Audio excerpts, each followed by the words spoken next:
WKXX is live for the fastest 2 hours in sports talk radio. Get ready for Chase Robinson. He has got to be a player they can rely on in big situations. And Gerhard Mathangani. Has the trust of his team. Sounds like the makeup of his team is in a really good space, and I believe that's because of the culture he's curated down there. For WKXX Live, these guys have you covered from preps to pros and everything in between. Now, let's go inside the Fox Sports 102.9 studio with Chase and Gerhard for WKXX Live. Welcome in on a Tuesday afternoon. It is WKXX Live. Chase Robinson, Gerhard Mathangani in studio with you this afternoon. Hope you're having a great Tuesday as we're ready to go this afternoon with a lot to get to. Busy day once again, Gerhard, as we are in the midst of baseball, but we are gladly welcoming in football. Yeah, it's game week in high school football. It's getting closer and closer to some crunch time in college football. Of course, the NFL, the preseason continues to roll on. We'll touch on all three levels. And then, of course, as you mentioned, baseball right now still in its sprint towards the postseason and teams jockeying for position, and there's really interesting dynamics really rolling across that sport all the way through multiple divisions, but most definitely in the NL East.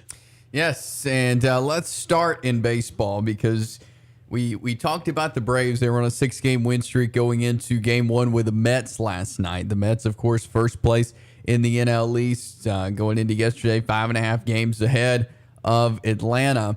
And there was a rain delay last night and 55 minutes of rain delay, and the Braves came out, and they came out ready to play. 13-1, the Braves get to win over the first place Mets. It's a huge victory, I think, for multiple reasons. Number one, it's the mental reasons, because after you come off the 4 or 5, you take care of business against the Red Sox and then the Marlins on the road, but then you come back home and you have a good chance to show that what you were in the previous series isn't who you are now. And I think they did that. But I think most impressively is the way they were able to do it. There was a 55-minute rain delay, as you talked about, right in the middle of that. And for most teams, for any team, you can start to get lax. You could let it throw you off your rhythm. But they kept the same energy right after the rain delay on both sides. They were able to do it defensively as well as on offense as well.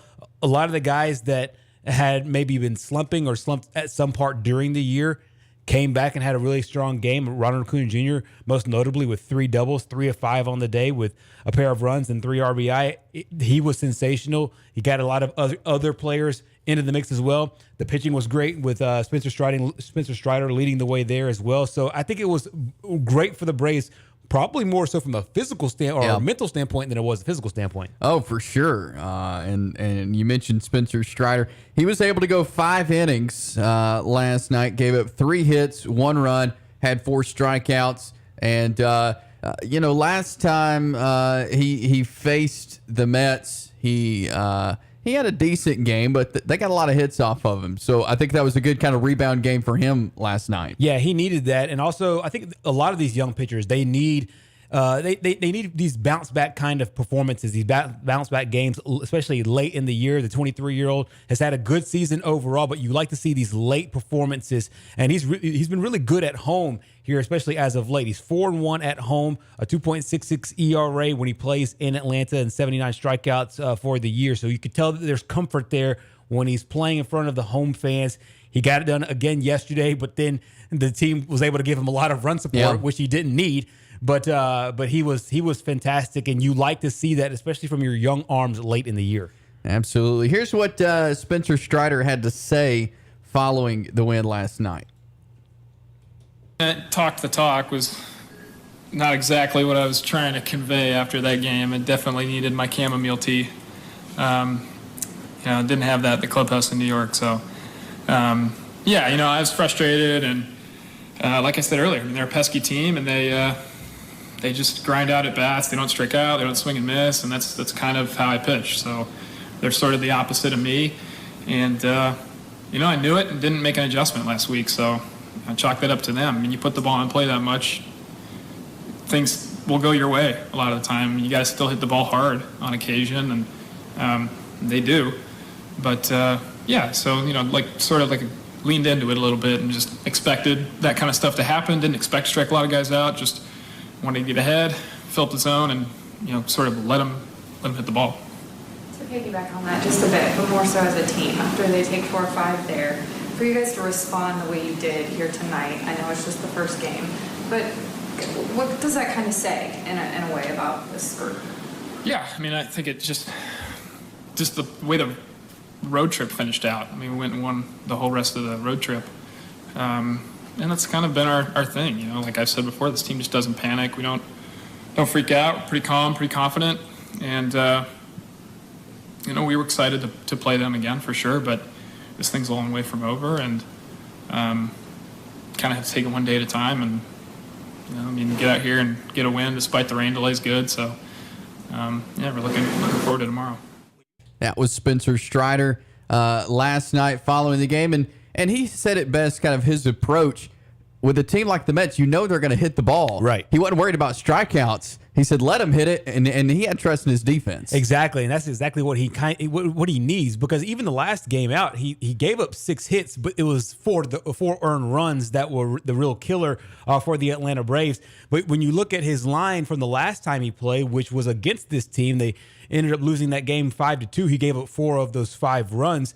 You mentioned it, and he mentioned it as well. He only lasted 2 2/3 innings. Yesterday, he goes 5 innings and plays really well. Only gives up those 3 hits, but he's been one of those players that I believe he's mentally locked in. He's mentally engaged, and I think the way that he's responded, the way he's bounced back, has been a bit of, to me, kind of a microcosm of what this team has been able to do as well. So his last couple of wins, the Braves, they put the bat on the ball, because the previous win that he got was against the Philadelphia Phillies, and the Braves won that game 13-1, and then his last win was, of course, yesterday with that same score. So a big night for the Braves. Contreras, Rosario, back-to-back home runs. They put together an 8-run 6th inning, and now the Braves 8-5 this season versus the Mets, and they've got a lot of baseball left to be played against this very team. And this is, I can see this, we've seen it with like the Braves and Phillies, where it comes down to, the very, very end to see who gets that top spot. I can see it coming down to the Braves and Mets if the Braves keep playing the way they are right now. That's exactly right. They have a couple more games against the Mets here in this series, but if they can keep this hot streak going, they can make this race look really tight. I think about a week, 10 days ago, you would have thought, the Mets will, as long as they just keep playing the way they're playing, they'll be able to keep enough distance between them and the Braves. 5, 6, 7 games possibly between the Braves and themselves. However, I think the Braves have turned something. They've turned something physically, and I think they've turned it mentally. And I think yesterday was the capper on that. And what you like to hear, especially after games like yesterday, is what Ronald Acuna was able to say. He said it through a translator, and he talked about how yesterday's game, he basically just said, hey, yesterday's game we won the first game in this series. Tomorrow, meaning today, he said this last night, we're going to come out with the same energy and try to take that one as well. So you could tell that this team's not resting on their laurels. Not, let's pat ourselves in the back here after beating this really, really good baseball team by 12 runs. No, they still want to put their pedal on the metal, and game 14 against this squad comes your way tomorrow or tonight. Absolutely. We will have that for you tonight. Coming up 5:05 is the Ford Leadoff Show. 6:20 is the first pitch there between the Braves and the Mets there at Truist Park in Atlanta. You'll be able to hear it right here on Fox Sports 102.9. We'll preview that one coming up later on in the show. We've got a lot to hit on today. We're going to talk some high school football coming up in just a few minutes. Chip English is the head coach of the Albertville Aggies. He's going to join us at 2:15. Preview that Albertville Arab game coming up this Friday night. We'll get a glimpse of what's coming up for the 2022 Aggies. We'll talk with Patrick O'Brien coming up at 2:30. He is the general manager of Sand Mountain Park.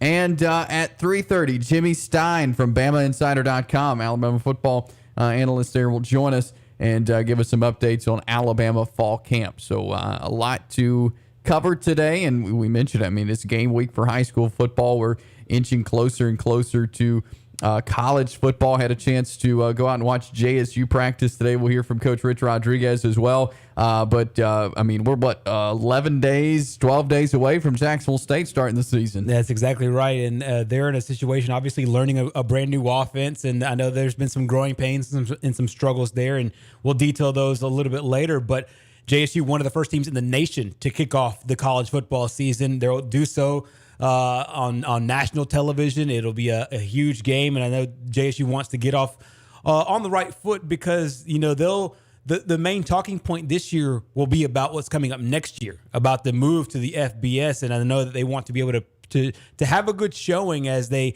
make that transition over. Yeah. A really good game scheduled there for Montgomery. Absolutely. So we've got a lot to get to today. You can be a part of the show as well. You can tweet us at WKXX Fox Sports or give us a call at 256-413-1029. Where we're going to talk some high school football with Chip English, head coach of the Albertville Aggies, next here on WKXX Live.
Welcome back in at WKXX Live here, Fox Sports 102.9 on this Tuesday afternoon. Chase Robinson and Gerhard Mathangani along with you. High school football week 0.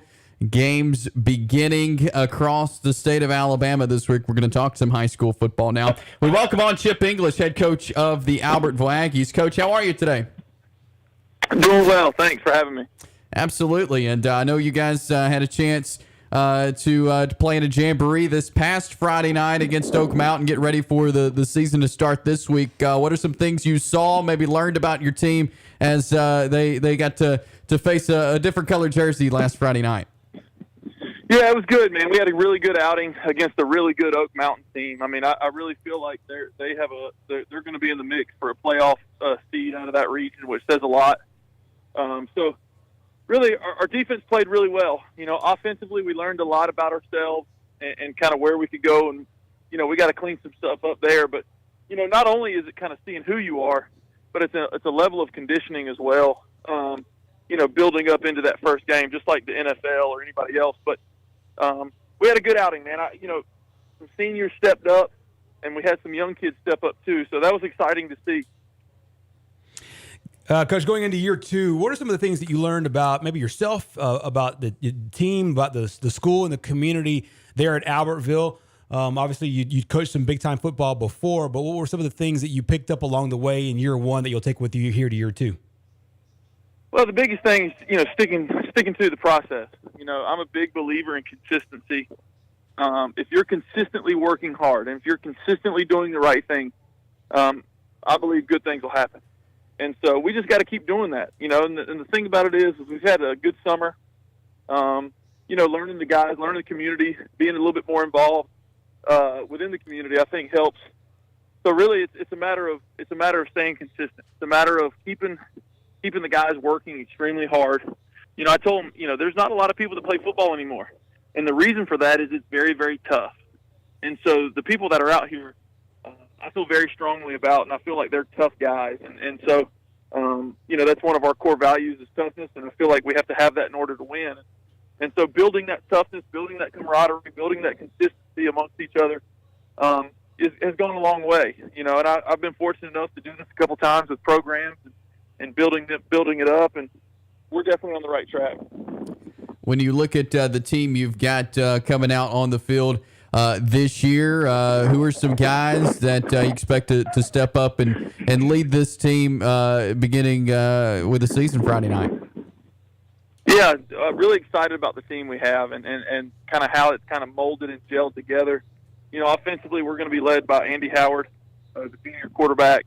You know, he's 6'3", 205, and he's gonna do it with his legs and his arm. And having a signal caller that can do some things and make some plays is always a benefit. And we're starting a young receiving core, but those guys are playmakers as well. Up front, you know, offensively, we're a lot heavier than we were last year, which is going to kind of hold us to the ground, anchored by our 2 tackles, Sawyer West and Gage Cornelius. And then defensively, really excited. Like I said before, I mean, they had a really good showing last week against Oak Mountain. So guys like Xavier Havis at linebacker, guys like Elijah Felis, Isaac Henderson up front, Reed Kitchens, and those guys. I mean, I can't say it enough. The amount of work that they've put in over the off season is going to be seen. You know what I mean? Sometimes it's really hard to see the fruits of your labor, and you know, I hope those guys can see that this year and ultimately winning football games. For sure, Coach. You get started up just in a couple of days. I know the excitement is probably really thick there in Albertville. But you do have a pretty tough game to start. A good ARAB team that has come together under Coach Lee Osment. What are some of the things that you've seen on ARAB? I know you played them last year, but some of the things you're expecting in game number 1 here in a couple of days. Yeah, they're a tough group, man. They fly to the ball. Defensively, they do really well tackling in the open field. Coach Osment is no stranger to football in his career, so he's done a really good job defensively of getting those guys ready. You know, they have some holes to fill offensively with that quarterback they had last year and what he was able to do. But you know, a lot of good, smart football players. They're never really going to be out of position. So we got to play just as disciplined as they do, and really try to kind of get ahead in the chains and put them in some spots that they might not be comfortable in, the third and long, the second and long, to give us a chance. We're talking with Albertville head football coach Chip English as Albertville getting ready to start the season against Arab this Friday night. Looking at your region, though, you play 7A Region 4. You've got Florence, Sparkman, Austin, Huntsville, Grissom, James Clemens, Bob Jones. Some really good football in that region, and I know you're looking at Arab right now, your first game, but you've got some tough football up ahead in 7A Region 4. We do, and these guys have this is their second role, go at it as far as the 2-year cycle, and so they've everybody, we've seen it, and so last year we didn't perform like we wanted to, especially in the second half, and that's really where our biggest gap is or was last year. Our guys, we played Sparkman a 10-7 game at halftime. We played Florence, I think it was 14-10 at halftime. And then in the second half is where we lost those games. So we got to make sure that we're physically ready and mentally ready to kind of finish games. And I think if we do that, find ourselves in the game in the fourth quarter, I think we can win some of those. And so, it's a tall task. There's no easy out in each week in 7A, and we don't expect that. And so just working hard to get better each and every day and find some momentum. And you'd be surprised at what a team can do when they have a little momentum. Absolutely, Coach. Let's go big picture about 7A after reclassification. Obviously, it's a very, very tough class, and each week it's just a daunting task. What are some of the things that you've learned just about 7A in general when the association, the AHSAA, made the 7 classes, and obviously we've kind of seen the powers shift across the state of Alabama. What are some of the things that you learned about 7A football as you kind of navigated the last few years? Well, when I moved from North Carolina down, we entered that 7A, so I've only known it as that. So I wasn't here before when they had only 6 classifications. So, right. It is what it is, and you're in this game long enough, you're going to find things that, teams emerge and they'll have themselves, a couple of years, and it typically goes in cycles. So seeing that, I tell the guys all the time, it's our turn, to kind of emerge and play good football. And if we do that, we'll have a shot each week. You know what I mean? Listen, 7A ball, like, we all know it. Like, you won't play a game without multiple D1 kids on a team. And so you're just going to see, I call it small college ball, because that's ultimately what it is, because there's enough college guys on the field to, as far as the speed of the game, physicality, size, those sorts of things. It's exciting ball, and I like being a part of the big time. Chip English, head football coach of the Albertville Aggies, joining us this afternoon here on WKXX Live. Coach, I know you guys are getting ready to get the season underway Friday night against Arab. You can hear that on our sister station, Power 107.5. But, Coach, really appreciate you taking a few minutes with us and talking some Albertville football this afternoon. Absolutely. Thanks for having me. Thank you. Chip English, head football coach of the Albertville Aggies. He's playing in a very tough class, tough region.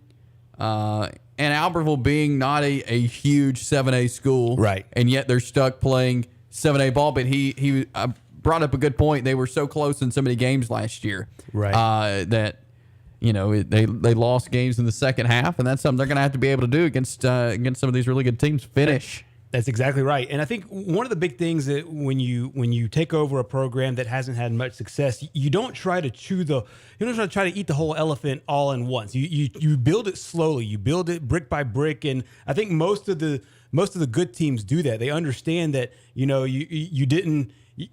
have to be able to build it and then be able to sustain it. And he talked about consistency and talking about, sticking to the process. I think that he has a good mindset as to what this team can be. And, whether they win, however many games it is, do they build on the things from the year before? They build on the previous success from the year before. And I think that's how you have to build it. I mean, and all you have to do is look at the current 7A champions, the Thompson Warriors, who've now won three consecutive state championships. You don't have to go back that far where they were an 0-10 ball club. 2014, they were 0-10. 2015, 5-5, the same record. In 2016, they built it slowly by slowly, and now they're the top of the heap. You can just look right now at the current champion that, not too far removed from an 0-10 season. And I think for teams like Albertville trying to build that program up, I think he has the right attitude, the right mindset for this team to do so. And I think they're following his lead, and I expect some big things from the Aggies. Yeah, I do too. And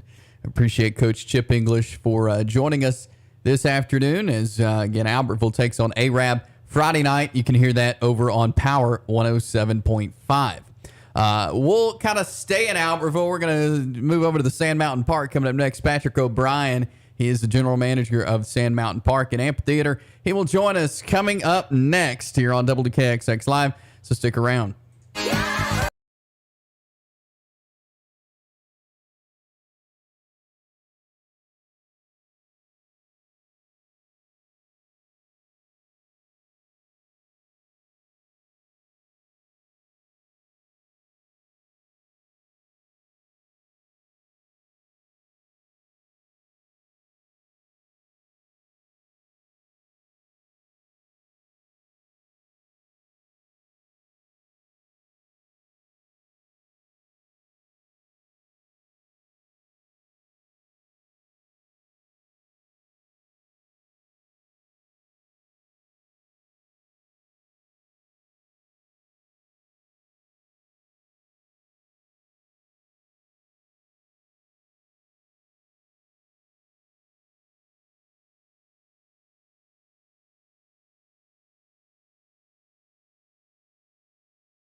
We are back here on WKXX Live on this Tuesday afternoon. Chase Robinson here alongside Gerhard Mathangani as we move through this afternoon. We're going to talk Sand Mountain Park right now as we've got the general manager there at Sand Mountain Park and Amphitheater, Patrick O'Brien, joining us on the All-American HVAC Service hotline. Patrick, really appreciate you coming on with us this afternoon.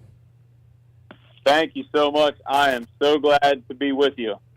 So many great things I know happening up at the park, as always. But one really cool thing that you guys have put out and are going to be doing this winter is there's going to be an ice skating rink at Sand Mountain Park. Talk to us a little bit about this. Yeah, so we're really excited to announce today that we're bringing Sand Mountain Skate to the Sand Mountain Amphitheater right here in Albertville. As you mentioned, it will be the largest real ice skating rink, outdoor ice skating rink in the entire region of North Alabama. So we're so excited. You know, one of our goals is to, of course, maximize the impact that the park is having on the community and the region. And we think that this is going to just be a holiday hub, you know, for the holiday season and bring people in from outside, but also, of course, be able to capture, you know, community residents and local residents from within the region as well to help improve and help build upon, right, the holiday season that is right around the corner from us. Absolutely, and I think that's awesome. Y'all are doing that. It's very exciting. So kind of, and I'm sure y'all are still working on the details and everything, but kind of a timetable when that may open and when people can start taking advantage of that. Yeah. So we actually made an official announcement today. We have a separate Facebook page. It's at Sand Mountain Skate. Again, that's at Sand Mountain Skate. So please follow us. You know, turn your notifications on for Facebook. We'll be posting updates consistently on that page, but it will open on November 18th, and it will run through the second week of January. So in that time frame, we'll have public skate sessions where you'll be able to come, you know, purchase a pass, and you'll be able to skate on the ice. We'll have skate rentals available. We'll have skate aids available. And then you'll also be able to bring your own skates if you'd like to. We'll also be doing private events. We'll be doing birthday parties. We will have a holiday light show every single night, which will feature a 30-foot Christmas tree with, a holiday light show. We'll have Santa Claus appearances and other holiday-themed events throughout that time frame. So, again, it will truly be an awesome atmosphere. We'll have concessions available. We'll have bars available. You can come and just hang out, you know, right? You don't have to. You can laugh at some of the people that probably don't know how to skate, right? Which will happen. But the goal is to try to make it a family-friendly atmosphere, a fun atmosphere for everybody that comes to Sand Mountain Skate.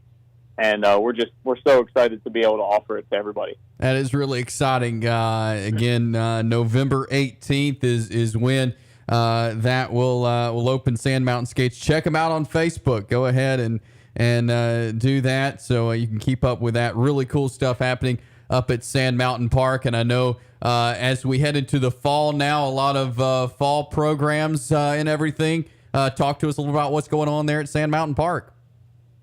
Yeah, we have. There's just so many positive things happening. We have 124 Miracle League players this fall, which will be our largest league ever. And you know, as some of you probably know, the Miracle League is near and dear to our hearts here at Sand Mountain Park. It's one of the most impactful programs that we offer. Miracle League is affiliated with Major League Baseball, and it's a special needs baseball program. And here at the park, we have a specialized field that's designed for wheelchair access.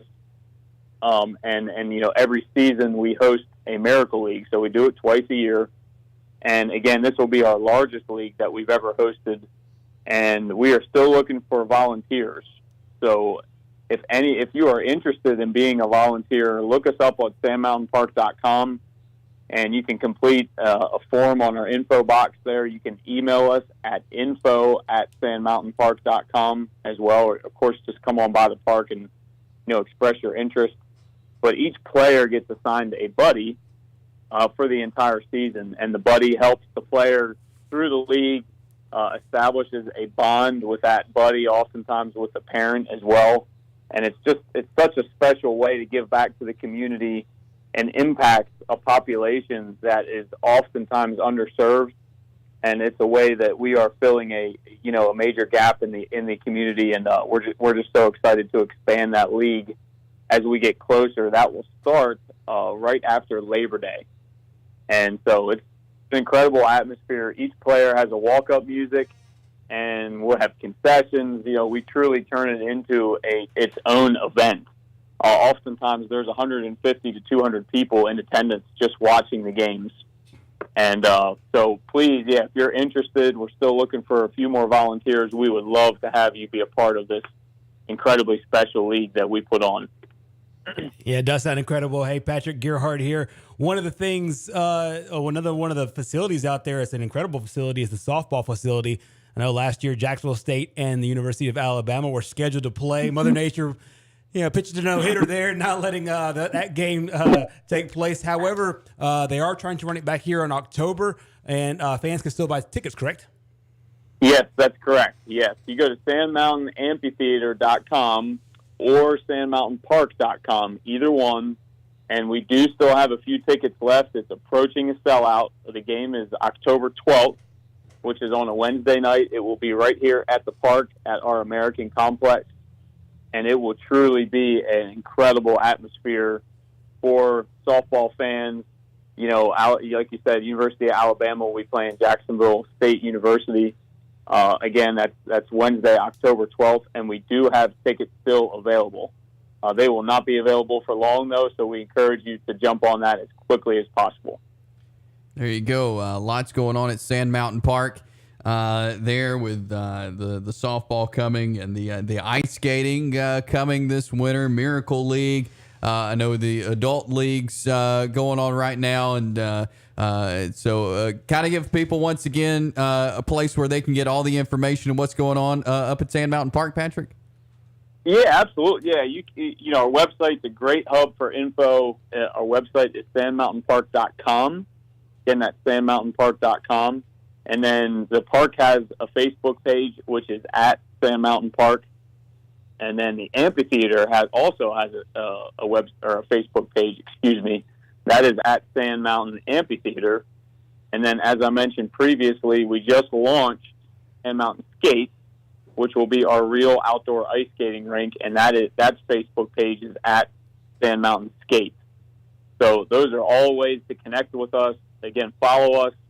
We'll be having lots of exciting, announcements as we head into the fall and head into holiday season, and then also about some future events that we'll be hosting next year. So lots more info coming, and we're just so excited to continue to expand the impact on the Sand Mountain region here at Sand Mountain Park. Absolutely great stuff, Patrick. Really appreciate you coming on with us this afternoon, and we'll talk to you again very soon. You got it, guys. Thank you so much. You enjoy the rest of your day. Thank you so Thanks, much, Patrick. You too. Patrick O'Brien, general manager of the Sand Mountain Park, and man, they got it going on up there. They have something for everybody, and it looks like it'll be a great few months when you talk about the Sand Mountain Skates taking care of you in the holiday season. Even before that, you get to watch great softball, and these aren't just two teams that just go out there and play. I'm talking about Jacksonville State and Alabama. These are two of the perennial powers here in the southern part of the United States, and Alabama, obviously one of the best programs in the entire nation. So you have that coming up in October, and then everything else as far as the park, what the park offers, anyways.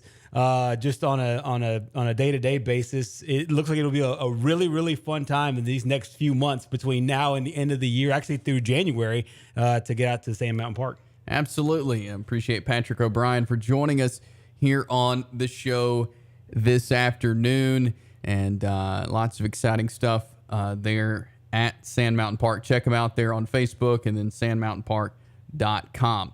We'll grab a break here. We'll come back, talk a little more high school football as we get ready for week 0. We'll do that next here on WKXX Live. You know who WKXX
We are back here on WKXX Live, Fox Sports 102.9. Chase Robinson and Gerhard Mathangani here with you as we approach week 0 of the high school football season.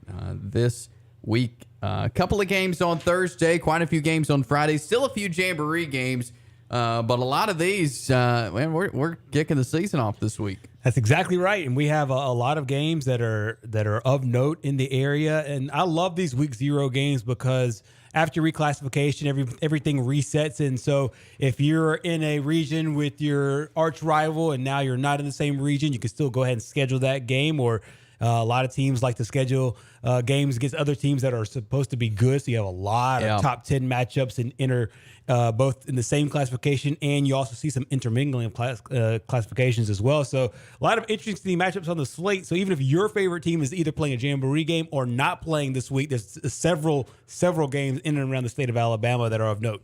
Yeah, a couple on Thursday night. So if you're ready for the season to start and you want to watch some football Thursday night, Etowah hosts Springville on Thursday night.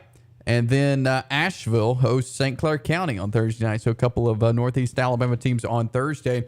But to give you a rundown of games coming up on Friday involving some of our Northeast Alabama teams, you've got Arab at Albertville. We talked with Coach Chip English earlier.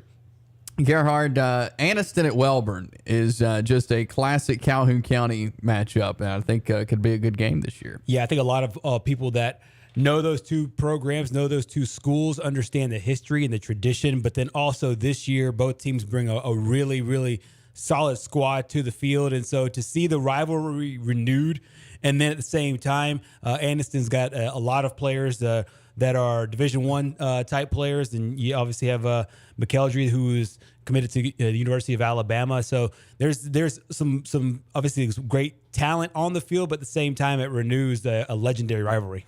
Yeah, absolutely. Also, Asbury at Gaston Friday night. You've got Boaz at Jacksonville. A lot of people are high on the Golden Eagles. Boaz, pretty good coming into to Golden Eagles Stadium there, but lots of folks are talking about Jim Ogle, quarterback there at Jacksonville. Yeah, and deservedly so, because he is one of the top talents in the area. He had a really good season last year. He comes into his junior year. He looks bigger. He has worked on his footwork. He's got a cannon of an arm. College coaches really love him. He's got a chance to take that team far. And we know in 2022 football, you're led by your quarterback. And, we're not seeing as many teams, being led by their defense.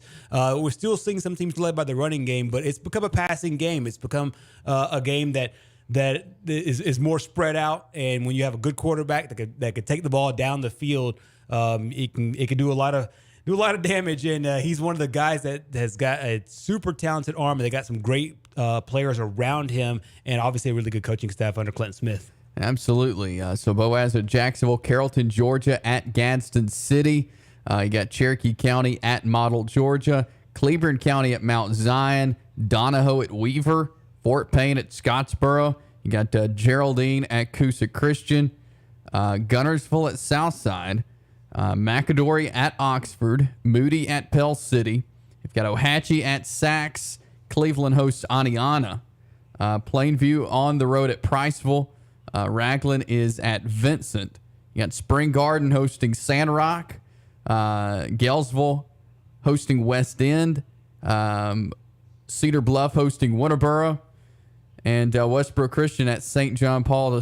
So a lot of good games happening. Any of those really stand out to you, Gerhard? Yeah, there's a few that really do, and I've always loved these. Like I said, with these week 0 games, and just being able to have these early in-season matchups. We talked about the Anniston Sax one just a moment ago, but there's a few more that really kind of stick out. I love the matchup between Springville and Etowah. I think that's a great game for both teams as they move forward. Love the fact that Asheville's playing that week 0 game as well. Talked about Jacksonville. I think they'll have a fantastic season once again this year. And there's also a couple of other matchups that I saw just a moment ago, and I jotted down a few notes on those that I thought was really interesting. Spring Garden playing a week 0 game. I think they will have a very, very interesting season. Top 3 team there in Class 1A football.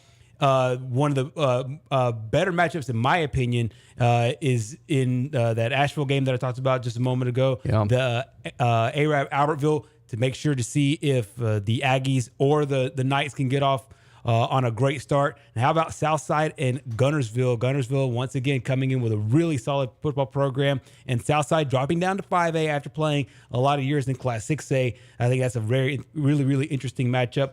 The Anniston-Welborn game that we just talked about a moment ago. Asbury-Gaston are two programs looking to bounce back up, get back off the map. And it looks like, from what I've been able to gather from Gaston, this is a football team that they're trying to change the narrative about themselves. Yeah. They understand the narrative and they're not running away from it, but they're looking to get themselves back off the map. I think it's a good game for both teams to find out kind of where they are, where they stand moving forward. And then Westbrook Christian going to St. John Paul the second. It's a tough matchup for that football program. And then Ohatchee Sachs, two teams that were in the same region for a very long time, and not just competing in the region. They were at the top of that region for a long time, competing there with the Piedmont Bulldogs. So the fact that they're not the same region anymore, but they were still able to get themselves on the schedule, I think really works out for both programs. Oh, absolutely. And there is an interesting jamboree on Friday night is Fife at Piedmont. Right. I mean, that's two just hard-nosed football teams. Yeah, and I think a lot of people, when they see Fife Piedmont, their eyes will get big, but then they'll realize it's a jamboree game. So I'm pretty sure Coach Benefield and Steve Smith will make sure that they're able to get some competition in, but keep their guys healthy, because both of them are competing for state championships. Obviously, Fife now in Class 2A after a solid run in 3A, and then obviously in Piedmont trying to chase a back-to-back state championships there in 3A. Yeah, absolutely. Week 0 of high school football is here upon us. You'll hear game night coming up Friday night at 5:30 to get you ready for the games. High school football scoreboard at 9 o'clock. On Friday night, 9 to midnight, we'll have high school football scoreboard. High school football Alabama on YouTube and Facebook there. You can catch that over the weekend, and they'll have great coverage there as well. One game that really stands out to me, Guntersville at Southside. Because Guntersville, putting together back-to-back 10-win seasons, playoff runs. Southside under Coach Holcomb, he's really trying to build that program up. I think that's going to be a really good test for both teams kind of to start the year. Yeah, and it should be a great environment as well. We talked to Coach Chip English at Albertville about all the things that he learned in year 1 as he tries to set the table for year 2. And I think a lot of those same things apply to Southside with Miles Holcomb entering year 2 as well there. At that job, and they've built a really great staff. They're really high on their wide receivers. Good quarterback coming back, engaged Neesmith. And so you have a solid football team, I think, overall, and there's a lot of hype about them as well. They do a good job branding themselves on social media, so you get a chance to see them if you're on social media, whether it's Twitter, Facebook, Instagram, other sites. They do a good job branding themselves, so you get to kind of see an inside look of this team. But then you mentioned Guntersville. This is another program that perennially wins 8, 9, 10 games and finds themselves in the playoffs just about every year. So I think it's a great matchup there for both teams as they set sail in their different classifications. Yeah, super excited for some high school football this week. And we'll have Hoax Bluff high school football for you next Thursday night as Hoax Bluff takes on Southside. So looking forward to get the Hoax Bluff Eagles season underway next Thursday night in week 1 of the season, but certainly some great week 0 games to get the season started. And again, be listening Friday night for High School Football Scoreboard Show with Jeff Allen and Phil Harris, as they'll get you updated on all of these scores from across North Alabama there on High School Football Scoreboard Show. So excited to have that back with us this year. Want to remind you that we're brought to you in part by Frank's Roofing. Our studio developed a leak. We called Frank. The estimate was free. The price was fair, and they got on it. They got it done the very next day. The best part, they were professional. They fixed the problem in one visit. So do what we did and trust Frank's Roofing for your shingle, metal, or flat roof repair or replacement. Call 256-458-8531. That is 256-458-8531 for a free estimate. That is Frank's Roofing.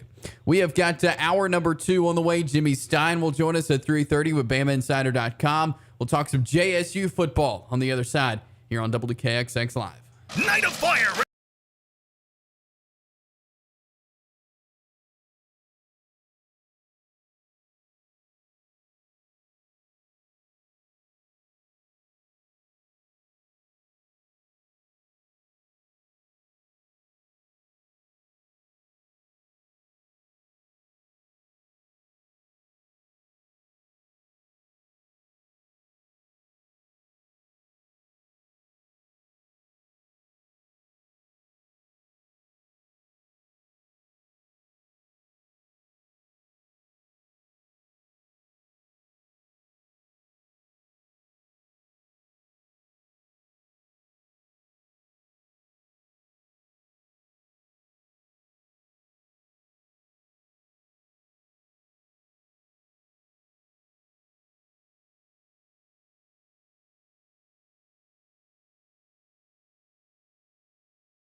9 studio with Chase and Gerhard for WKXX Live. Hour number 2 on a Tuesday. Welcome in. Chase Robinson, Gerhard Mathangani here with you. 256-413-1029 is our phone number. That is 256-413-1029 if you'd like to call in and be a part of the show today. Coming up at 3:30, Jimmy Stein from BamaInsider.com will join us. We'll talk some Alabama fall camp. But I had a chance to go out to Jacksonville State today. Fall camp continues. It was their last morning practice before moving to the afternoon, where they're going to get a little bit more acclimated with the afternoon weather, which is what they'll be playing in a lot. And but you know, for the Gamecocks, defense still looking pretty good, very quick on defense, and we'll hear from Coach Rod in just a second. Offense still has work to do. You're 11, 12 days out from game 1 against a really good Stephen F. Austin team. Yeah, I think going into any fall camp, what you really want to see is improvement day to day. JSU has now ended their 3rd week of the preseason, and obviously 2 scrimmages now in the books, and Coach wants to see marked improvement, obviously from scrimmage 1 to scrimmage 2, and I think that really goes for both sides of the ball. And of course, Coach Rich Rodriguez he brings his offense into the mix, and he was known for that. And that was one of those big things when he was at Michigan and at West Virginia, as well as at University of Louisiana Monroe. So you have a situation now where JSU is trying to learn that offense, and after a few years with both Coach Clark and Coach Gross, some continuity there for a very long time with all the quarterbacks, the linemen, and the receivers. You now change it up. And I know that the roster's changed for the Gamecocks as well. But as they head closer and closer to that first game coming up, as you mentioned, just in 12 days, I know that it's one of the things that you really want to see is marked improvement. It looks like they're starting to see that on some levels at least. Absolutely. And after the scrimmage on Saturday, I was not there, but from what I heard and what I read, the offense did look much better in the scrimmage and in a scrimmage setting on Saturday. So that's something promising heading into the season. Defense looked well as well. Here's what Coach Rich Rodriguez told us after practice this morning. Well, I hope the focus would get even better. You know, we've had 3.5 weeks of camp, and you know they can say, well, it's a grind, but really, I mean, how hard is it? You know, not going 2 days and 3 days, so it's not really that difficult. But they should start getting excited. We're getting close to game time. We're doing some game prep already, and the next couple of days are going to be really important as far as getting. Coach, just kind of observing, defense looks like they got a lot of speed. What are you seeing from that side of the ball? You know, we're pretty athletic defensively. I'm a little concerned about our depth. I'm not sure we're as deep as we want to be, but they're having a good grasp of what we're doing. They're pretty active. And we're pretty athletic up front, too. We're not big. I wish we had a little more size, but they're pretty athletic. Offensively, you've been kind of rotating the quarterbacks around. What are you seeing from the quarterback position? Yeah, I mean, they've gotten better, but some days they don't really take a step up. Today was the day we didn't really take a step up offensively. They're not seeing the field. I think they're confused a little bit, and that goes us as coaches. We got to try to simplify things a little bit so they're making better decisions. Receiver-wise, what's that looking like? Well, I've got a pretty solid group. I think we've got a handful of guys that we could play different personnel groups if we want, and they've done a good job. We're trying to get more guys to play multiple positions and not lock them into just one of the receiver spots, and we're getting close to doing that. Offensively, depth-wise, what's it looking like? Well, it's pretty thin from experience, but the only way to get experience is to play them, right? And we want to play a bunch of guys, and that's part of one of our goals, to play more people offensively. That was Coach Rich Rodriguez talking to me after practice today, and he also made comment that this has been a long fall camp. They don't start classes until next Wednesday, which is 3 days before the first game. Right. So they've had 4 weeks now of no classes and just practice. Right, and it's a grind. And Coach Rich Rodriguez, he comes from the old school, so you probably heard a little tongue in cheek. How hard is fall camp when you don't have 2 a days? And those of us that play football, you remember 2 a days, and that was a grind. And I think a lot of people now look back at that time and see it more archaic. I don't necessarily see it as such. I think that they found a fine line when they said, you could go 2 a days first practice maybe in pads, your second one not in pads. I think that was kind of a happy medium, but now just about nobody goes a full 2-a-days. So you kind of heard that in camp. But yes, even still without the 2-a-days, it's still a grind in general trying to learn a new offense. Now I think that as the offense settles in, it gets a little bit easier. But and you get to more game prep stuff. You're more scheming towards an opponent instead of trying to get better yourself. But they'll get that pretty early on in the season. But I remember, when you had a full month and it was just you hitting the guys with the same uniform that you have on. It was a true grind, and so it looks like that Coach Rich Rodriguez is, I would say, maybe satisfied to a certain point. Especially with the defense. I think he thinks that the defense is really athletic. They just want more bodies there to be able to fill it out, to have a true 2 deep, because the college football season is really long, is really hard. And keep in mind, JSU plays a lot of road games this year. So they'll be taxing on their bodies as they move along for these next few weeks. And so I think for the Gamecocks, it's trying to find, you have your 1 and 2 deep, but then being able to find other bodies out there to help you maneuver through what will be a really long season. Yeah, absolutely. And as far as the quarterback situation, you're really down to Aaron McLaughlin, who transferred in from North Carolina State, and Zion Webb. Just really observing and counting how many snaps they took at practice and everything. McLaughlin got a lot of the first team reps today, as well as Saturday during the scrimmage. And so we'll see what happens over the next week or so of who will end up being the starting quarterback there for Jacksonville State. Another receiver who's really stepped up is Texas Tech transfer. He looks really good. Sterling Galvin made some fantastic catches in the scrimmage and in practice today. So there's some guys really stepping up that the names you should remember keeping up with Jacksonville State football. For sure. Anytime you have a new coach, the most exciting thing is that everybody has a fresh slate, because the offense is new for everybody, especially with transfers and other guys that were not familiar with the Jacksonville State program. And so it looks like it's a true quarterback competition. It's a true battle. Zion Webb he's battled through and through and through. It feels like he's been there for 15 years. But he's battled through some injuries. He was able to lead JSU to big wins when he was healthy. He backed up Zarek Cooper, now looking to take the job. But you mentioned Eric McLaughlin doing a great job again this year. So I think that battle will continue, and it might be like Jacksonville, it might be like an Auburn situation where you don't necessarily know until maybe the first couple of weeks of the season who goes in. We'll get that clarification from Coach Rich Rod over the next few days and next few weeks, and obviously the next scrimmage will tell a lot about where this team is as they head into game prep. Yeah, absolutely.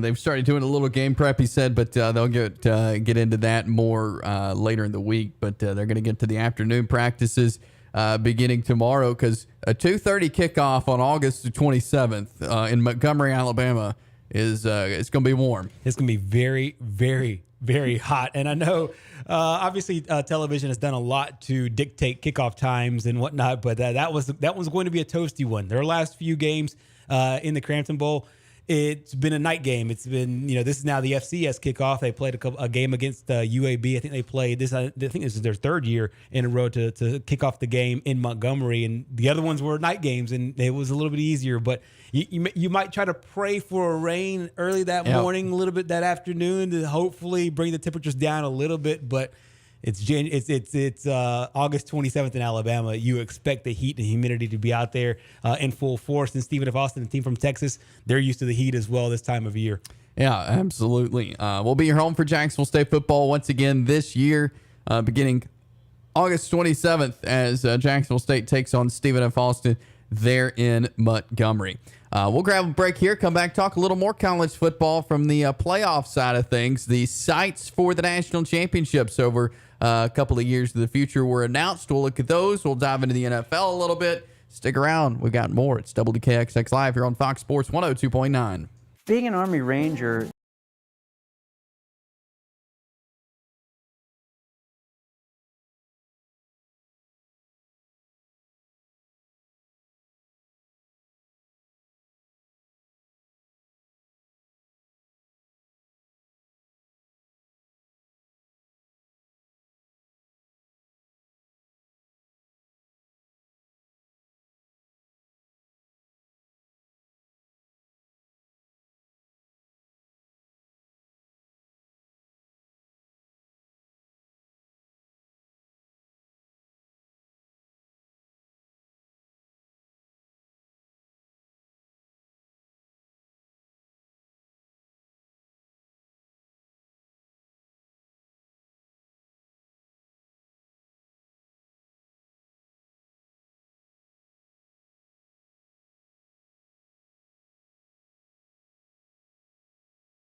And coming up at 3:30, Jimmy Stein from BamaInsider.com will join us, give us an update on the Alabama fall camp. But the college football playoff, Gerhard, has announced championship sites that are coming up. We know this coming year will be out in Los Angeles at SoFi Stadium. Right. 2024 will be at NRG Stadium in Houston. But two of them came out late yesterday. That 2025, it's coming back to Atlanta, Mercedes-Benz Stadium. Yeah, first time since the 2018 season, and making them and the team, the city that we'll talk about next, the two that have hosted it now twice. And of course, the city of Atlanta does a phenomenal job. And you have Mercedes-Benz that sits right there. And obviously, whether it's college football or the pros, they really like to award cities that have a new stadium with these big game events. Yeah. You saw that at SoFi with the Super Bowl last year. You saw it with you're going to see it with SoFi this year as the host of the College Football National Championship. We've seen it once again with Atlanta. It's an international city. It's easy to get to, a monster airport. The stadium is easy to get to as well. Atlanta does so many huge events, in and out of the world of sports. So it's not all that surprising to me that Atlanta is the first one to be able to get the two championships before the end of the initial 12-year contract. Oh yeah, great place for it. Great city there in Atlanta.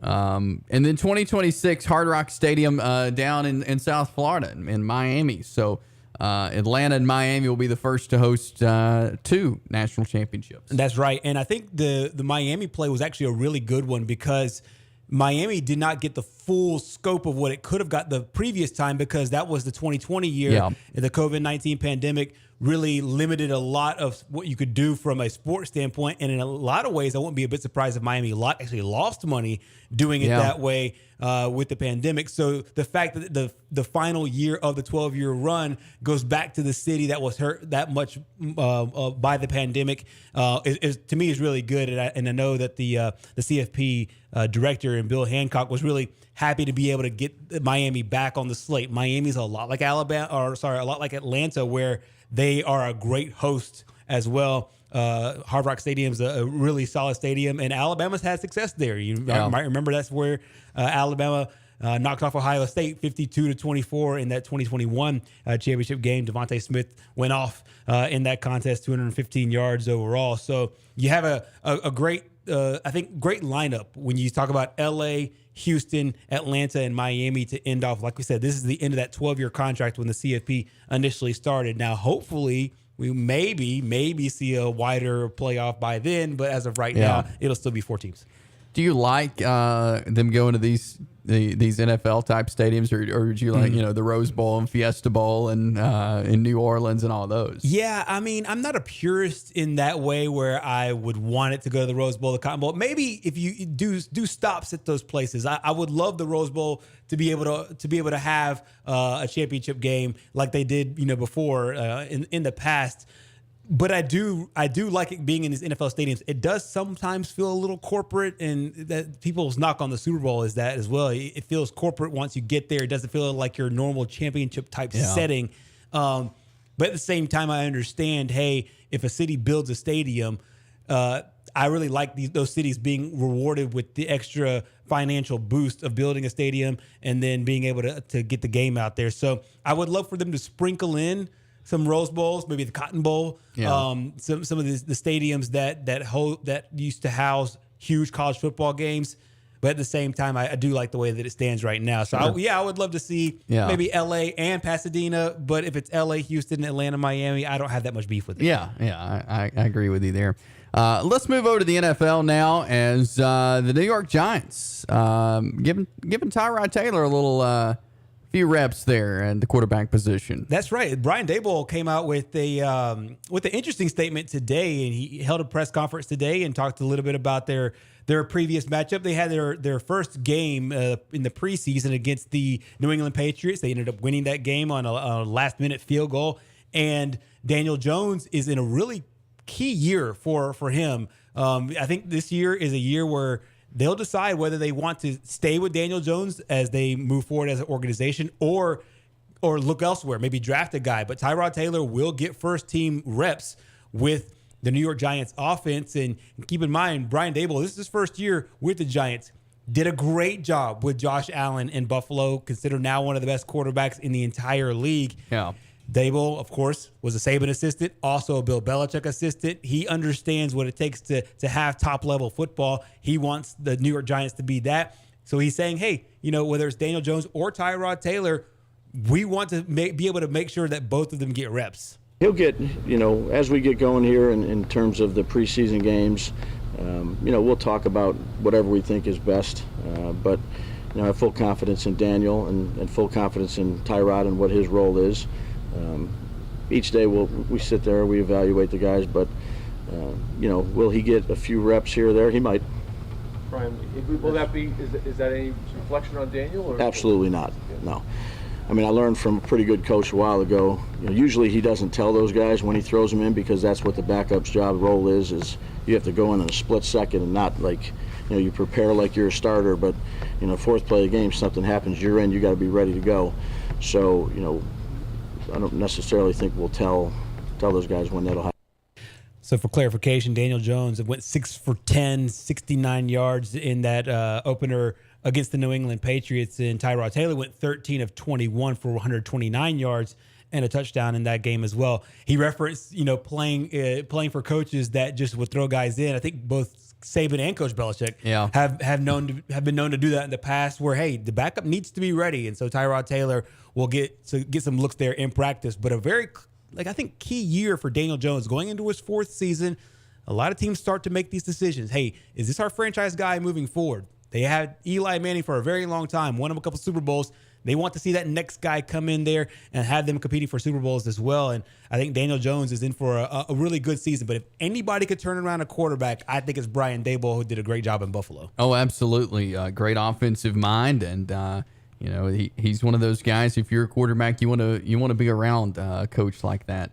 I know another guy on the team there in New York is former Auburn player in Darius Slayton. That's right. He's a receiver, and he's been in the mix. He's a player that has for a long time was able to get himself in the mix and be able to be a key part of the offense. However, in the preseason game and in the practices this week, he's gotten himself to a point where he's running with the first teamers, and Brian Dable is really excited about him, really high on him. He had a great career when he was at Auburn. He's transitioned into the NFL relatively nicely, going into yet another season in the professionals, his 4th year overall, and the 25-year-old really impressing the coaches there and impressing Brian Dable.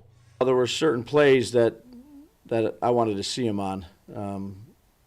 And I think he's had the last 3 or 4 days, he's earned that opportunity. Again, that's something that we talk about with our guys, really draft status, how you got here. If you're competing and you're doing well in practice, our job is to give you opportunities. And I thought that he earned those opportunities. We'll see where he's at. He's he had a little bit of a, we just pulled him out there after the first, 5 or 6 plays. He tightened up a little bit, so hopefully we'll be ready to go. Last year, 26 catches, 339 yards, and 2 touchdowns. So obviously had a solid season for himself. I think he wants to continue to build on that as he moves forward again this year. And it looks like Brian Dable, an offensive guy, once again, really high on the former Auburn star. Yeah, absolutely. Great to see former Auburn and Alabama players in the NFL, and especially when they're working for starting spots, and that definitely could be the case there for Slayton. So it's exciting. Exactly. And speaking of Alabama, there's a couple of other guys that are on the roster with ties to the University of Alabama. Of course, their first-round draft pick this year was Evan Neal, who started Alabama last year, had a great career with the Crimson Tide. He's in there as well.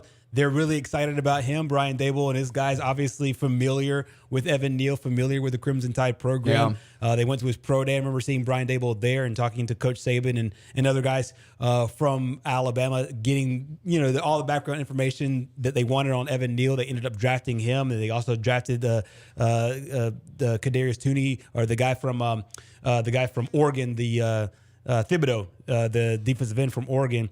Drafted him in the first round as well. Then they also have Xavier McKinney, who's going into yet another season with the team. And Xavier McKinney now, he's gotten to a point where will likely be calling plays. You don't see that a lot from safeties in the NFL. Normally, that job is the linebacker's job. You'll see that green dot on the back of their helmet. Quarterbacks will call the plays on offense, and usually it's the middle or outside linebackers calling the plays on defense. But it looks like this year the Giants might buck that trend a little bit and go with Xavier McKinney. He did it a little bit at Alabama. Coach Saban trusted him a lot with that defense, and it looks like he'll do that in the NFL. And he wore it in the first game. He's worn it some at practice, called the defensive plays at practice. So you're starting to see the mindset of this Giants team, both offensively and defensively, looking to shake things up, do things a little bit differently, and they'll be calling on guys that are, to have ties to the state of Alabama to be carrying a large part of the water, so to speak, for the team as they move forward. Absolutely. Exciting stuff there. As more preseason games coming up later this week and on into the weekend, and then the season starting a couple of weeks into September. We're going to talk some Alabama fall camp coming up next, though. Jimmy Stein from BamaInsider.com will join us next. WKXX 102.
Welcome back in WKXX Live. Chase Robinson and Gerhard Mathangani along with you on this Tuesday afternoon here on Fox Sports 102.9. We're going to talk some Alabama Crimson Tide fall camp right now. We welcome on Jimmy Stein with BamaInsider.com. Jimmy, appreciate your time this afternoon. Oh, thanks for having me on, Chase. Well, I know Alabama in the midst of fall camp, getting ready for the 2022 season, had their first scrimmage over the weekend. Where do you see this Alabama team at right now here in mid-August? Well, a little banged up. I mean, it could be worse. It's been worse in previous seasons. So definitely want to knock on some wood about that. But the team is banged up a little bit. At cornerback especially. Kyrie Jackson, cornerback who started down the stretch last year. He started the playoff games, anticipated that he would be a major player battling for a starting role for this whole season, but he was out with a groin injury, and I think he might be out for a little while. Eli Ricks, the LSU transfer, there's a lot of hype around him. He hurt his shoulder last season at LSU, ends up he was sort of rehabbing that shoulder injury all through the spring and summer, and it sort of put him behind in terms of learning the playbook. He just couldn't be out there on a full-time basis.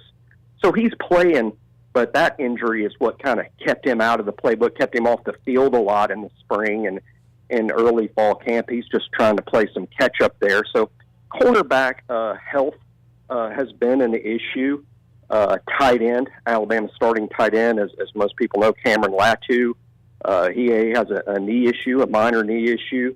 He won't be back.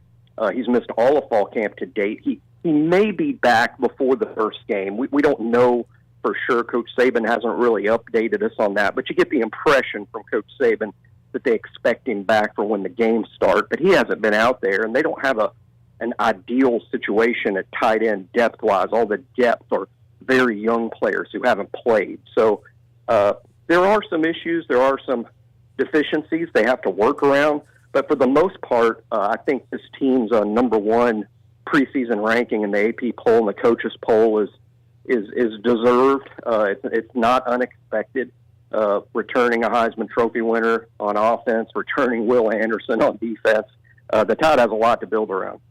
Absolutely. Jimmy, one of the position groups of note, and this all the way dates back to last year, you made the reference with the corners being injured, but then the receiver group was also pretty banged up last year towards the end of the year with John Mechie and Jamison Williams. And then we also had some transfers in this year with guys from Georgia and Jermaine Burton, as well as from Louisville. How does that position group stack up to you? I know Coach Saban referenced it a little bit earlier this week after the scrimmage. How does that position group stack up and some of the names to watch out for over the next couple of weeks? Yeah, even one more injury I didn't mention, but JoJo Earle expected to be Alabama's starter at slot receiver, replacing Slade Bolden. He's hurt and he's out probably well into the season. Might be October before JoJo Earle is back. So now you're down another guy you kind of expected to have. JoJo was also expected to be the primary punt returner, so that is a little bit of a blow. But again, he should be back probably right around that October 1st date. So you have to replace him too. But I'll tell you, a guy that really has stepped up this fall in camp is Ja'Cory Brooks. Many will remember him sort of the hero at the end of the Alabama-Auburn game last year, catching the ball that got the game into overtime. He's made some positive strides this fall. He'll be a big part of things. Jermaine Burton, the Georgia transfer, he's been outstanding since he's shown up. Coach Saban, even in the press conference, I think it was the last one, sort of unprompted, called Jermaine Alabama's best, most consistent receiver. I think he's real, Chase. He's going to fill the John Mechie role, and by that I mean he's really more of a possession guy than a vertical threat. He's going to get the most targets, which is what Mechie got. Mechie caught a lot of balls last year before he was injured. I think Jermaine Burton is going to basically be the guy that replaces a lot of that Mechie production and that Mechie role. Alabama really could use a third and fourth player there, as we saw late in the season, being completely dependent really on just two playmakers. You know, you lose both and you feel like all the arrows are gone from the quiver, right? So Alabama would like to develop more playmakers, more depth there. Trayshawn Holden is getting a lot of reps with the ones. He played with the ones last year. The hope there is that he's a year better. And interesting, Alabama has 5 true freshman wide receivers this fall, and the one that's emerged from the group in terms of a guy who's making a run at that first-team rotation is Kobe Prentice from Calera, Alabama. Kobe caught 5 balls in the scrimmage on Saturday per reports. He was named today an On3 true freshman All-American by On3 Sports.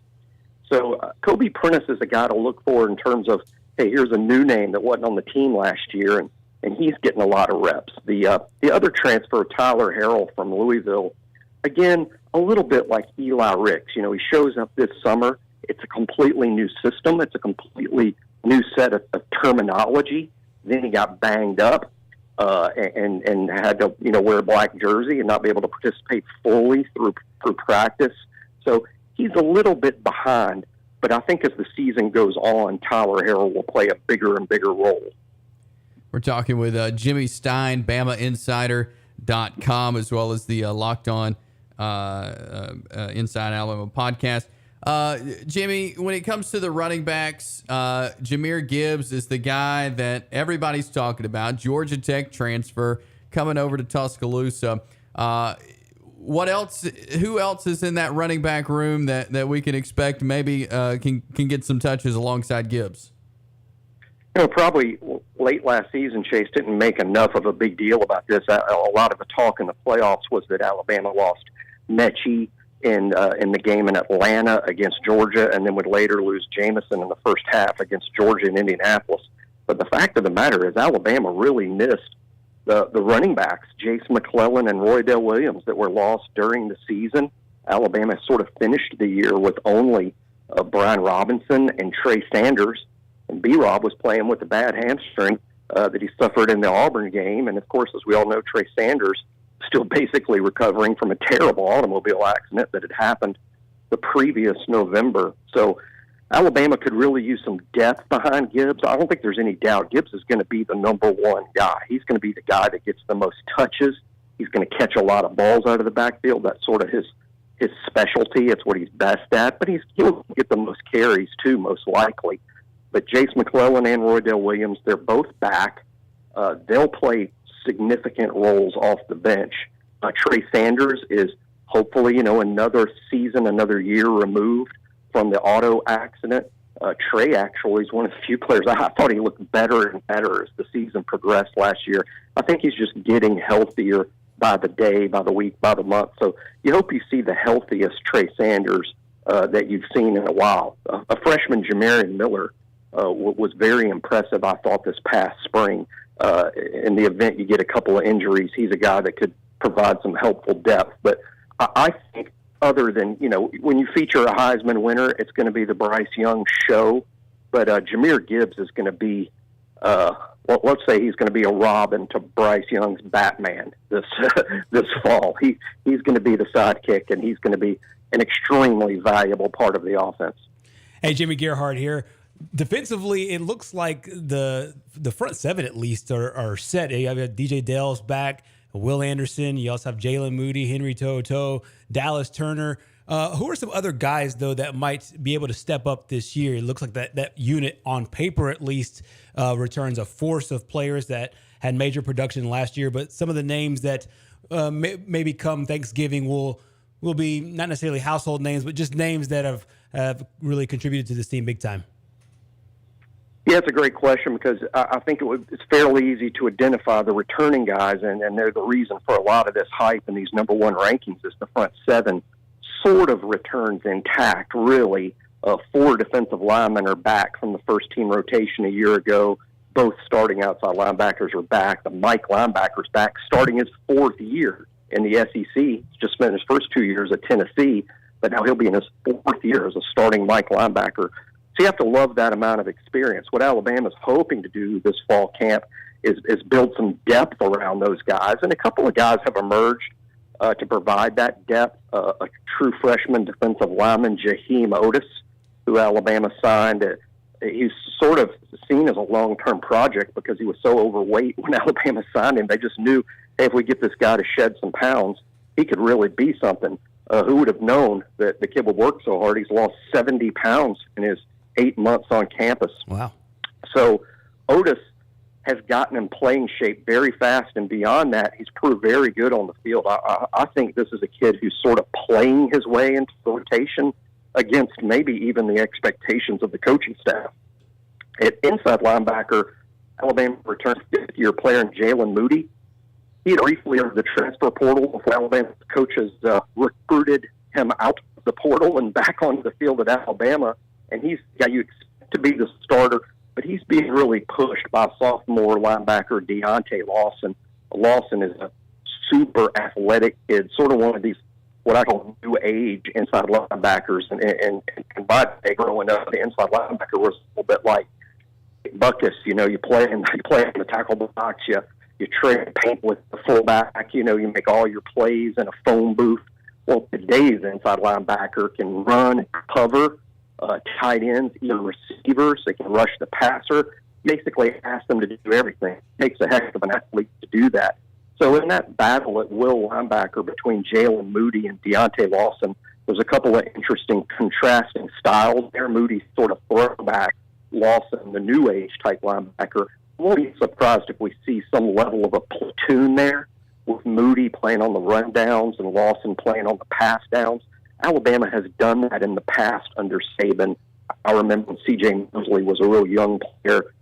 He split snaps with Nico Johnson in the same situation. Nico really good against the run. The younger C.J. Mosley, more athletic, good against the pass. And they platooned. We might see a situation like that at will linebacker with Moody and Lawson. Jimmy Stein of BamaInsider.com joining us. And I think a big talking point last year, Jimmy, was the offensive line, especially towards the end of the year. Some new guys, some new faces anchoring that offensive line. What's going to be the makeup of the front of the offense this year? Well, that's a great question. I think it's the unit with the most question marks in my mind. Guy, I don't think it wasn't a strength of Alabama last year at all. I think, to be really frank, it was probably the worst unit Alabama put on the field in terms of week production. Some weeks they were good, some weeks they were pretty bad, and they really need to improve in that area. And lost the best player of the group, Evan Neal, was a top 10 pick in the NFL draft. So how do you improve a unit that's lost by far its best player? That's a real challenge. I think Tyler Steen, transfer from Vanderbilt, has been extremely helpful. From what I hear, whispers around the program is that Steen has been very good. People expecting him to replace Evan Neal and be Evan Neal, that's a pipe dream. I mean, that's just not fair to Tyler Steen or to Evan Neal, frankly. But all he needs to do is play the position adequately and not be a problem, be a liability, be an asset. And I think Tyler Steen can do that. He's a smart kid, very solid, very experienced. The other tackle is a new young player in J.C. Latham. He's yet to start a game in the SEC. He's yet to play tackle in a game at Alabama. He did play some guard off the bench last season. J.C. Latham is a guy that does have that Evan Neal type ceiling. He's nowhere near ready to be Evan Neal, but you can see that in his future. He's a monstrous kid with great feet. One of these Saban recruits that looks like he's built in a lab. This is just what you want in an SEC tackle. He's just very young and inexperienced. The interior of the line looks improved over a year ago, but everyone's back. Both centers that started games last year are back. They're having a good fall camp battle. Darian Dalcourt and Seth McLaughlin. Looks like Dalcourt might be a little bit ahead right now, but you still have 2 weeks to go before the first game. And both guards are back in Javion Cohen and Emil Ekiyor. Cohen is in a little bit of a battle at left guard, but simply because Cohen missed 30 days this summer taken to his to some mental health issues. He's not been shy about talking about. So he missed some of the summer. I'm thinking these guys that are naturally 300 pounds, when they miss over 30 days of conditioning work and work with the Tide's nutrition staff, might take Javion Cohen a little while to catch up, strength and conditioning wise. But we already know he's a pretty good player. For a young player last year, he was pretty good. This year it was hoped that he would take a big jump now that he's more of an experienced player. But he's splitting some time right now with Kendall Randolph at left guard. I suspect over time Cohen will reclaim that position full time.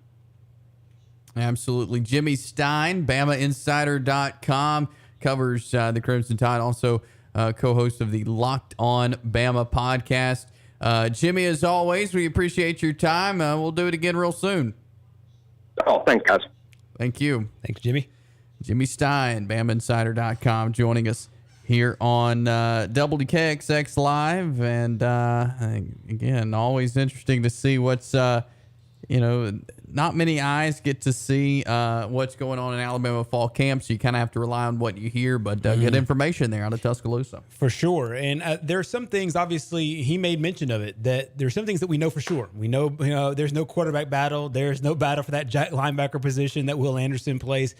The defense is largely solidified, but every year, you just knock on wood and you pray you don't have injuries, but Bama's already been banged up here in fall camp. There's going to be injuries in a contact sport like football, so you want to be able to have other guys that are coming through and being able to contribute at a high level, and it looks like Alabama's getting that across the board. It looks like they need to solidify some things along the offensive line, but they have the talent to do so. It's just trying to get all those guys on the same level.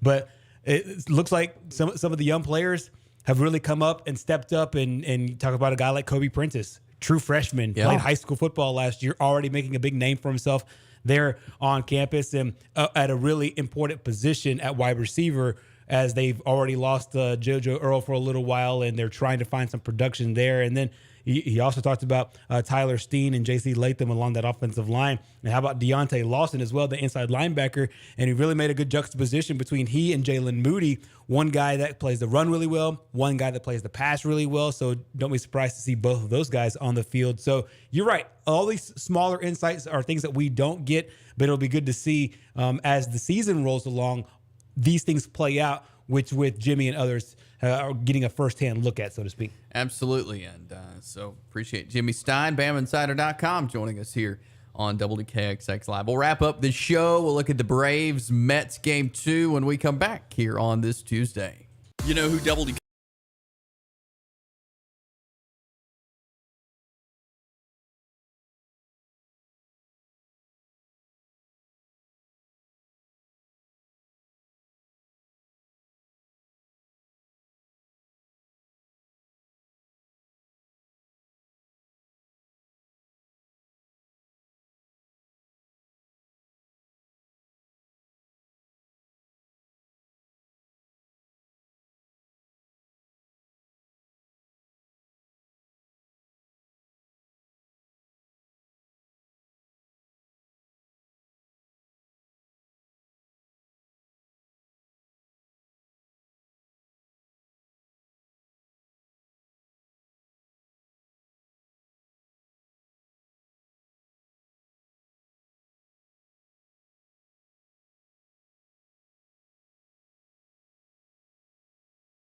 We are back here on this Tuesday afternoon. Chase Robinson, Gerhard, Mathangani here as we're getting ready to roll out of here on this Tuesday, but can't get out of here without talking Braves-Mets Game 2. You will hear that tonight. 5:05 is the Ford leadoff show. 6:20 is the first pitch. Charlie Morton on the mound for the Braves. And we need another good start. Need another kind of deep start for the Braves tonight. That's exactly right. Last time Charlie Morton was facing this team, he took on a really good pitcher in Rich Hill, or his last outing when they faced the Red Sox, and then this will be his first meeting in this little 2-week stretch when they're playing the Mets. Is Morton's first against this squad, so we'll see what he's got. He ended up getting the win in his last time out. Right now at about a 4.26 ERA. So you got the young guy to give you a really great outing last night in Spencer Strider. Now can the veteran do the exact same thing as they try to carry the momentum into Game 2 of the series? Absolutely, and so we'll see what Charlie Morton can do. The Braves hit the ball so well last night. You'd want to think that that can give them a little confidence against a team like the Mets. Yeah, for sure. And when we've talked earlier, we've mentioned the stat a bunch of times about the Braves' record whenever they score 5 or more runs. It's astonishing record. It's like 40 games over 500. And they'll need that effort again tonight. You got Walker on the mound for the Mets. He's had a really strong season, 10-3 overall, 3.43 ERA with 85 strikeouts on the year. And so I would expect to see a good performance defensively for the Mets. I don't know if we'll have another 13-run game, but I think the Braves obviously will take it. And Morton just has to hold his own. 5-5 on the year, but the Braves are favored in the matchup. The Vegas line has been really interesting with the Braves because Vegas has really almost figured this team out. Whenever they're favored, they seem to win, and whenever they're the underdog, they seem to lose. But the Braves are the favorite tonight, -150.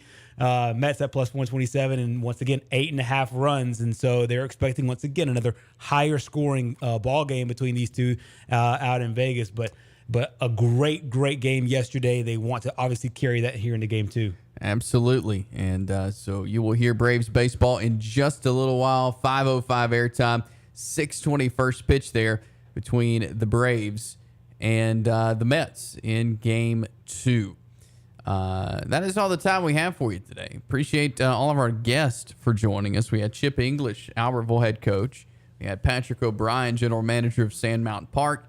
And Jimmy Stein of BamaInsider.com joins us. So a great guest lineup today. We will do it all again tomorrow on a Wednesday edition of WKXX Live. Hope you have a great rest of your Tuesday, and we'll talk to you tomorrow.